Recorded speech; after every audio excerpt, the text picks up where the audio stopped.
Hello बच्चों, let's read the question. The question says which is an extensive property of the system. और अपने example given है volume, viscosity, temperature, refractive index. तो इनमें से बताने की कौन सी एक्सटेंसिव प्रॉपर्टी है। ओके, तो सबसे पहले लिखते हैं इस क्वेश्चन का की कॉन्सेप्ट। और इस क्वेश्चन का की कॉन्सेप्ट क्या हो जाएगा? Extensive property. एक्सटेंसिव प्रॉपर्टी, ये हो जाएगा इस क्वेश्चन का की कॉन्सेप्ट। ओके, अब देखते हैं कि एक्सटेंसिव प्रॉपर्टी होती क्या है। एक्सटेंसिव प्रॉपर्टी क्या होती है? एक्सटेंसिव प्रॉपर्टी, तो ये वो प्रॉपर्टी है, ये वो property that depends on property that depends on the size of system, the size of the system and amount of matter present in it. amount of matter present in it. okay, present in it.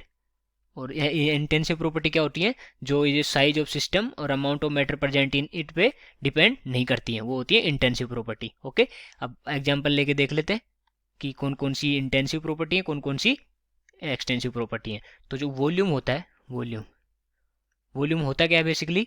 Volume होता है कि जो amount of space, the amount of space occupied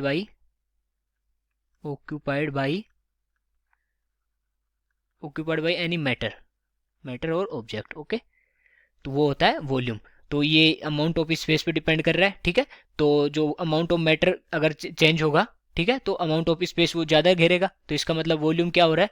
volume अपना क्या है? Extensive property, क्योंकि ये depend किस पे कर रहा है? Amount of matter present in it पे। Okay, and size of the system पे।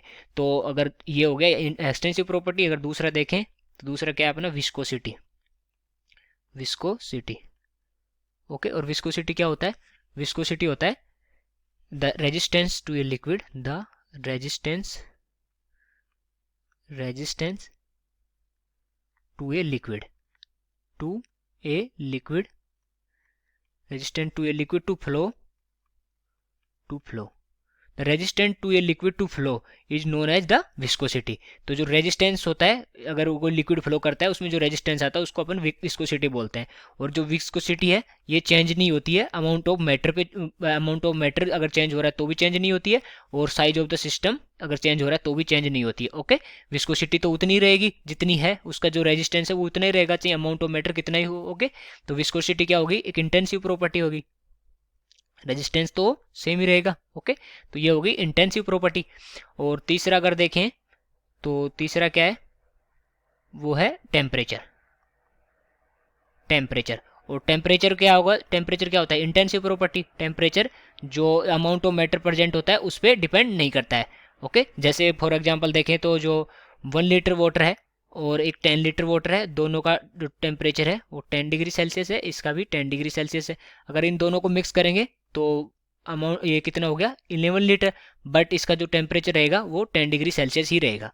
तो इसका मतलब ये इस पर ये डिपेंड नहीं कर रहा कि कितना लीटर ये जो वाटर प्रेजेंट है। ओके, तो ये हो गई इंटेंसिव प्रॉपर्टी। ऐसे जो लास्ट है अपना वो देखें तो जो रिफ्रैक्टिव इंडेक्स है, रिफ्रैक्टिव इंडेक्स। ओके, अब देखते हैं कि रिफ्रैक्टिव इंडेक्स होता क्या है। रिफ्रैक्टिव इंडेक्स होता है कि the ratio of speed of light, the ratio of speed of light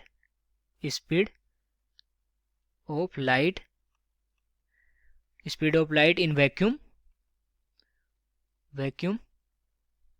to the speed of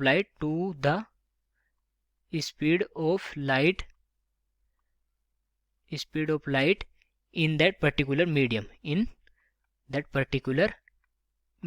okay, medium.